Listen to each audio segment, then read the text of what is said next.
ఇంద్ర ఇంద్రసేనారెడ్డి అని అంటుంటేనే ఒళ్ళు గగులు పొడుస్తుంది, రోమాలు లెక్కపుచ్చుకుంటున్నాయి. అది పవర్ ఆఫ్ ఇంద్ర. అలాంటి పవర్ఫుల్ సినిమా, పెద్ద సక్సెస్ సాధించిన సినిమా ఇంద్ర. అంతటి ప్రజాదరణ పొందటానికి ప్రధానమైన కారణం ఆ చిత్ర కథ. అలాగే ఆ చిత్రానికి పనిచేసిన ప్రతి ఒక్కరూ ఎంతో ఇష్టంతో కష్టపడి మరెంతో శ్రద్ధాశక్తులతో పనిచేశారు. ముఖ్యంగా మనసు పెట్టి ప్రాణం పోశారు. కాబట్టి ఇప్పటికీ ఇంద్ర గురించి, ఇంద్ర అందించిన ఘన విజయం గురించి, ఆ చిత్రంలోని ఫ్రేమ్ గురించి మాట్లాడుకుంటూనే ఉన్నాం. ఏ సీన్ నుంచి మనం చూడటం మొదలుపెట్టినా సరే చివరి వరకు చూడందే అక్కడి నుంచి మనం కదలేము. అలా ఉంటుంది ఆ కథలోని పట్టు బిగు.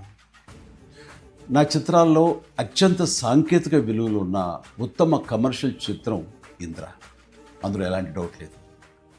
కథ, స్క్రీన్ ప్లే, డైలాగులు, ఆర్టిస్టుల పెర్ఫార్మెన్సెస్, అలాగే emotional scenes, background score, songs, fights and what not, everything. And అన్ని పీక్స్లో ఉంటాయి.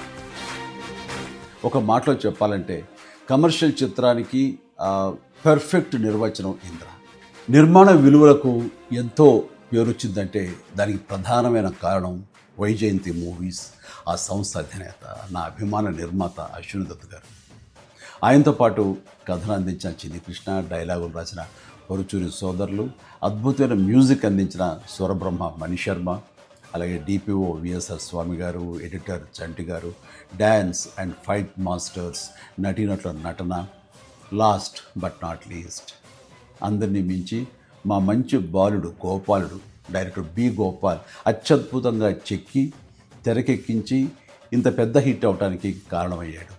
వారందరికీ నా ధన్యవాదాలు. 22 సంవత్సరాల తర్వాత మళ్ళీ ఇప్పుడు రిలీజ్ అవ్వటం నాకు ఎంతో సంతోషంగా ఉంది. జూలై 24, 2002 నాడు ఎలాంటి భావోద్వేగానికి నేను లోనయ్యానో సరిగ్గా ఇప్పుడు అలాగే లోనవుతాను. ఇది వాస్తవం. ఈ నూతన జనరేషన్కి ఈ సినిమాను పెద్ద స్క్రీన్ మీద చూపించాలన్న ఆలోచన వచ్చి నా పుట్టినరోజు నాడు గిఫ్ట్గా అందిస్తున్న స్వప్న దత్తుకి, అలాగే తన సోదరి ప్రియాంక దత్తుకి నేను ప్రత్యేకించి నా హృదయపూర్వక అభినందనలు తెలియజేస్తున్నాను.